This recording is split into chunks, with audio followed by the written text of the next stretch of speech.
पधारे हुए भारत की सबसे बड़ी पंचायत के प्रतिनिधि और आपके क्षेत्र से चुने गए श्रीमान मुंबाराम जी,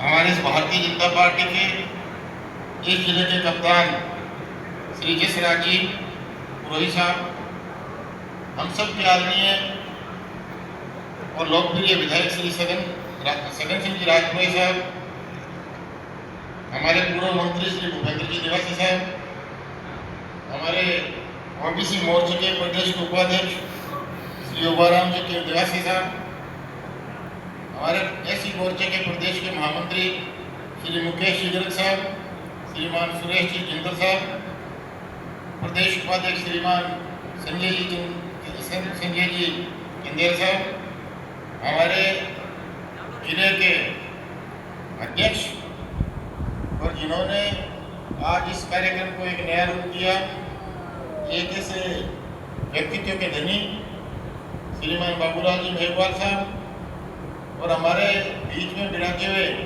सभी हमारी पार्टी के, हमारे मोर्चे के पूर्व जिलाध्यक्ष महोदय, जालौर के सभी यहाँ पर पधारे हुए बहनों भाइयों, मुझे आपके बीच में काफ़ी समय के बाद में आने का सौभाग्य मिला है।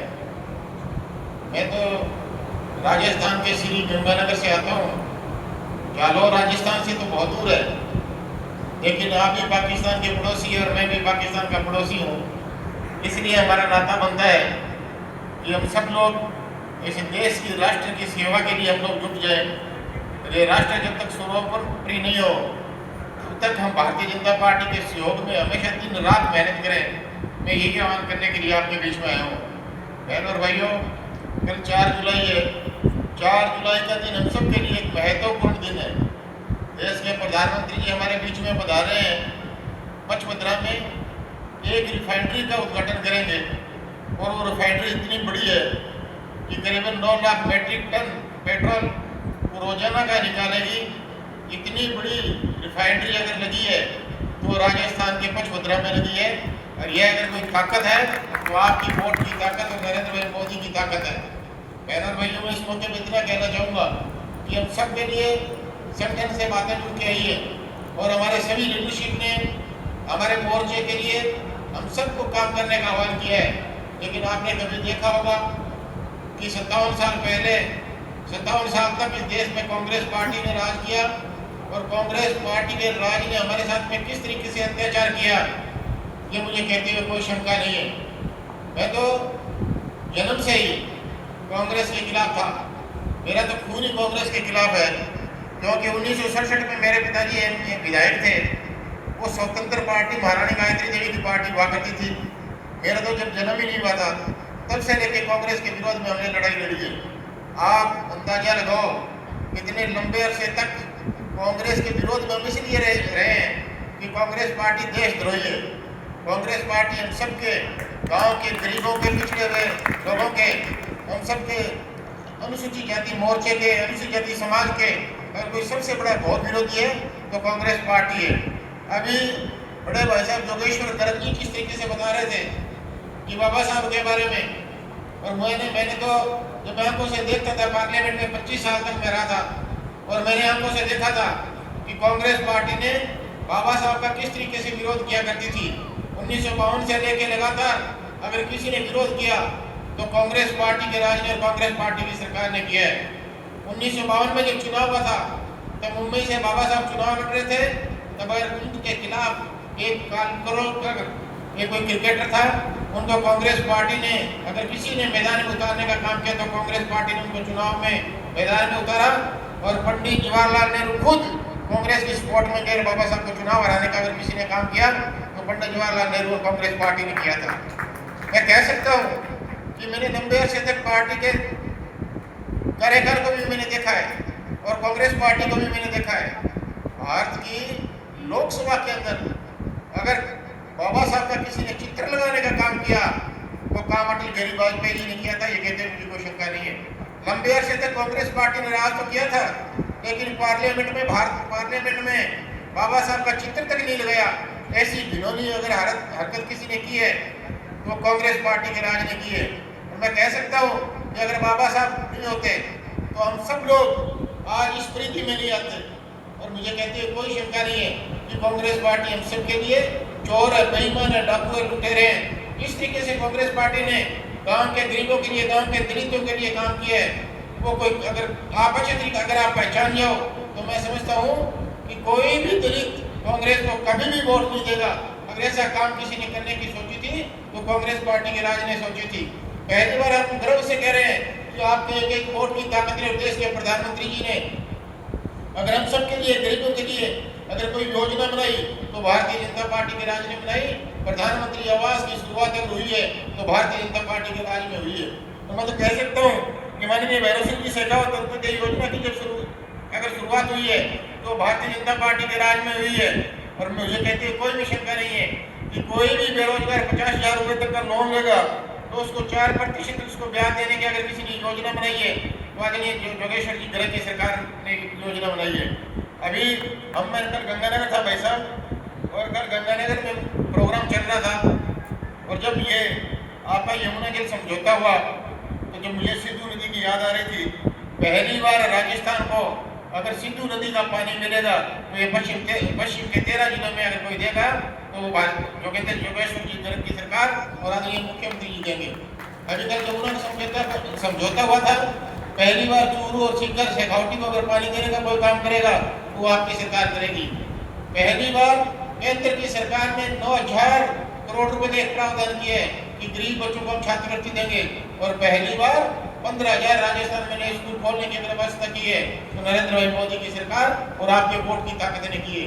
इसलिए बहनों भाइयों, मुझे कहते हुए कोई शंका नहीं है कि भारतीय जनता पार्टी के राज ने हम सब के लिए उत्थान की योजना बनाई है, चाहे वो जनधन योजना हो, चाहे वो प्रधानमंत्री आवास योजना हो, चाहे कोई भी योजना हो। अगर हमारे लिए किसी ने काम किया है, देश के प्रधानमंत्री जी ने काम किया है और भारतीय जनता पार्टी के राज ने काम किया है।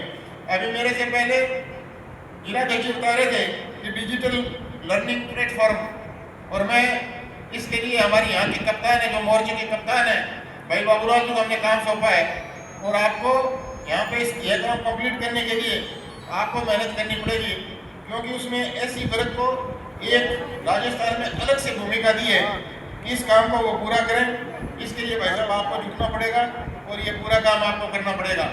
आप सब लोग यहाँ पर पधारे हो, मैं आप सबको मैं मेरी तरफ से धन्यवाद देना चाहूँगा कि आपने आदरणीय नुमाराम जी को यहाँ से लोकसभा में भेजा और आपके वोट की ताकत कितनी बड़ी है कि विश्व के अंदर आर्थिक दृष्टि से भारत का कितना नाम रोशन हुआ है।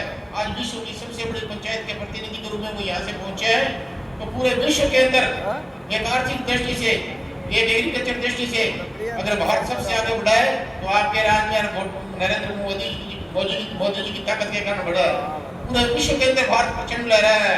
जहाँ भी देश के प्रधानमंत्री जाते हैं, किसी भी देश का राजा, किसी भी देश का प्रधानमंत्री, किसी भी देश का राष्ट्रपति खुद चल के मोदी जी से हाथ मिलाने के लिए और मोदी जी से गले मिलने की वो सोचते हैं। अगर ऐसा हुआ है तो पहली बार हुआ है।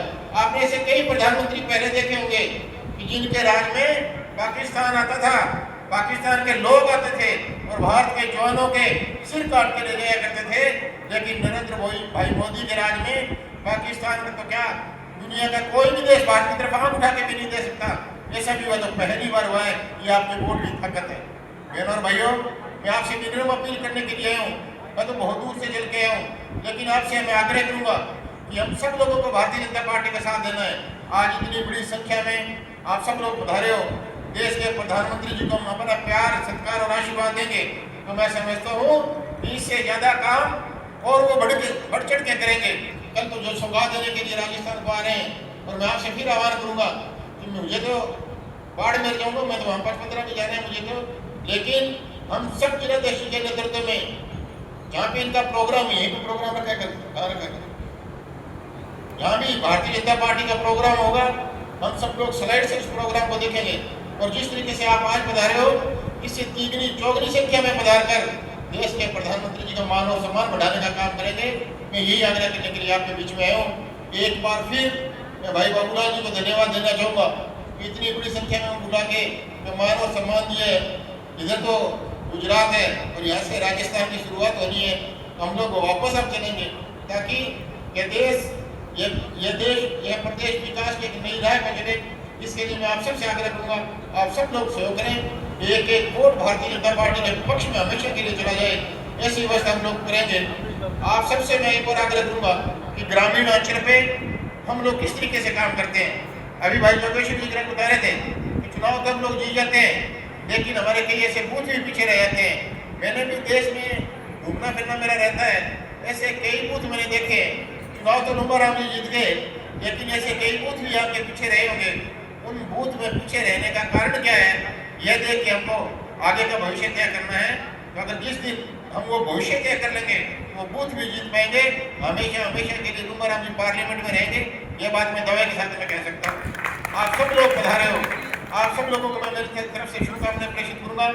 आज पूरी भारतीय जनता पार्टी की टीम, आदरणीय भाई साहब जोगेश्वर जी गर्ग साहब, हमारे यहाँ के सांसद महोदय, जिलाध्यक्ष और हमारे मोर्चे के अध्यक्ष, पूरी टीम यहाँ पे बैठी है। और मुझे यह देख के बहुत खुशी हो रही है कि ऐसी मोर्चे के कार्यक्रम में ये जिले की पूरी आपके लोकसभा क्षेत्र की पूरी टीम बैठ के हम सबको संबोधित कर रही है। इसीलिए मैं आग्रह करूंगा कि हमारा भी एक फर्ज बनता है कि गांव के ग्रामीण अंचल तक हम लोग पहुंचे, केंद्र सरकार की और राज्य सरकार की योजनाओं का जिक्र जाके वहां पे करें। हमारे लिए सरकारों ने क्या क्या किया यह जिक्र जाके वहां पे करेंगे, तब जाके भारतीय जनता पार्टी का वर्चस्व कायम रहेगा। मैं ये आग्रह करने के लिए हूँ। आप सब लोग पधारे, आप सब लोगों को मेरी तरफ से बहुत बहुत शुभकामनाएं। धन्यवाद। जय हिंद, जय भारत।